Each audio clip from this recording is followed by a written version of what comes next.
जो पूजा कराता है। रोजमर्रा के जीवन में देख लीजिए, कहीं ना कहीं सब जगह ब्राह्मण ही बैठा होगा। वो ब्राह्मण जब पूजा कराता है तो उसके मन के जरा सोचिए, जिस जहर की हम बात कर रहे हैं, इसलिए हमारी परंपरा को देखेंगे तो यह आपको समाप्ति लगेगी, और आज की आंखों से देखेंगे तो यह आपको जाति का जहर लगेगा। वो पंडित मंदिर में बैठ करके किसकी पूजा कर रहा है? जिसने एक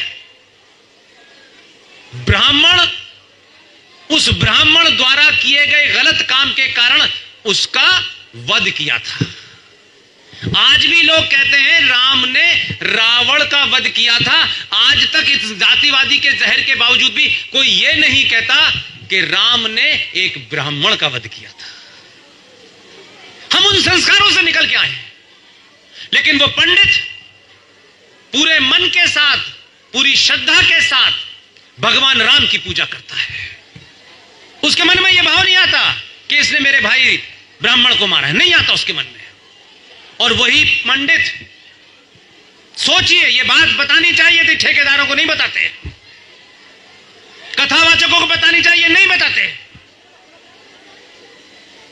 जो पंडित मंदिर में बैठा है, यहां से लेके पूरी दुनिया में कहीं चले जाइएगा, वो मंदिर में बैठा हुआ ब्राह्मण किसी शर्मा जी, मिश्रा जी, दीक्षित साहब की लिखी रामायण नहीं पढ़ाता, वाल्मीकि की लिखी रामायण पढ़ाता है। किस जातिवाद की आप बात कर रहे हैं? रामायण खोलने से पहले देखता है कि ये एक दलित ने लिखी है, इसको आपने फैलाया है। लाइन में प्रसाद लेने लोग जब मंदिर में घुसते हैं, मुझे तो ये हमारे साथी जिन्होंने मुझे बुलाया है, देखिए मैं उनका नाम भी भूल जाता हूं,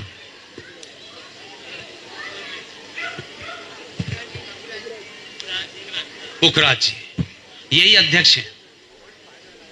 ये सुबह मेरे साथ मंदिर गए, मेरी सूरत पे लिखा था मैं ब्राह्मण हूं। मुझे तो हर पंडित जिसने पहचान लिया मुझे, उसने मुझे ऐसे लगा जैसे उसका बच्चा घर वापस आ गया। ऐसे दर्शन उसने मुझे कराए, जो रूटीन का, जो उनका प्रोटोकॉल था, उसे तोड़ के कराए। मेरे माथे पे लिखा था, उसने सिर्फ मुझे कहीं सुना है हल्का सा, बस। तब भी उसे मेरी जाति नहीं पता। जब मुझे ही नहीं पता थी जाति, तो उसे क्या पता होती है। मैं पुरी में गया दर्शन करने, शंकराचार्य से मिला।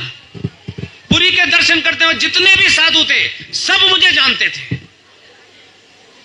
वहां हजारों लोग ये सोच रहे थे कौन आदमी है, किस पद पे है। इसलिए सच को सच बोलिए। ये संचार क्रांति जोक भेजने के लिए नहीं है, तफरी करने के लिए नहीं है, गंदी चीजें देखने के लिए नहीं है। अगर आज भी आप नहीं करेंगे, नहीं यार कुछ नहीं होगा ना, आपकी गर्दन का सौदा हो चुका है। मैंने कहा संसद में हुआ है, मैं ये भी नहीं कह रहा किसी कोने में किसी पार्टी ने किया है।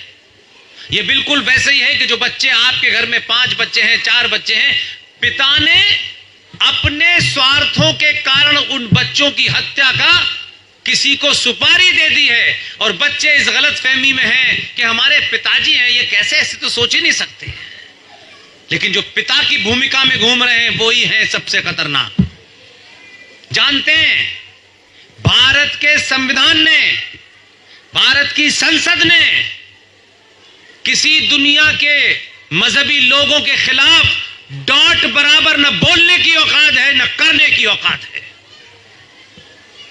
सबको लगता है कि सबसे आसान टारगेट ये सनातनी हिंदू है, क्योंकि ये सबसे सस्ते में बिकता है। जो भी आया आपका अपना गमछा डाल के आया, प्रवचन देने वाले 5-5 घंटे वाले, उन्होंने भी आप ही का सौदा किया। आप समझ नहीं पा रहे कि प्रॉब्लम कहां है, इसलिए जब प्रॉब्लम पता नहीं होगी तो इलाज नहीं ढूंढेंगे। पहला काम है समाज को प्रॉब्लम पता चले है कहां। डॉक्टर बीमारी ढूंढता है किस कारण से हुई थी। कभी कभी बीमारियां इतनी लंबी होती हैं कि वो पूछता है कि आपके पिताजी को भी थी क्या, तो नाना को होगी, दादा को होगी। वो इसलिए पूछता है ताकि पता चले ये आई कहां से है। This is the time you find out ये बीमारी कहां से चली है। कुछ दिनों का समय है, उसके बाद आप इस स्थिति में नहीं रहेंगे कि आप पता करें। नहीं है, आपको अंदाजा नहीं है। दिल्ली में रहता हूं, क्या हो रहा है आपको पता नहीं। खुद तमिलनाडु में क्या हो रहा है आपको पता नहीं। पूरे देश में क्या हो रहा है आपको पता नहीं। इसलिए सुनिए, तफरी करिए, मजाक करिए, सब कुछ करिए, लेकिन जिससे आपका अस्तित्व समाप्त होने का सौदा हो गया हो, अगर उसमें कुछ नहीं करते तो कम से कम आपस में बात तो करें, ताकि वो एक आवाज शोर बन जाए। और शोर से नेता डरता है। मैं शोर बनाने के लिए आया हूं, मैं किसी को डराने बनाने। मैं चाहता हूं कि गली गली में ये शोर हो जाए, ताकि कोई ये ना कहे कि इतने सारे प्रवचनधारी घूम रहे हैं, सुबह से शाम तक करोड़ों लाखों हैं, इलाहाबाद में हैं, बनारस में हैं, कोई ऐसी जगह नहीं है जहां प्रवचन न होते हों। लेकिन प्रवचनों में आपके अस्तित्व को समाप्त कर दिया गया है, उसकी सौदेबाजी हो गई है, और कोई नहीं बता रहा आपको। शत्रु चुप है, आपके अपने भी चुप हैं, और जो बता रहे हैं तो सवाल खड़ा करते हैं कि भाई भड़का रहा है। अगर सनातनी हिंदू को भड़का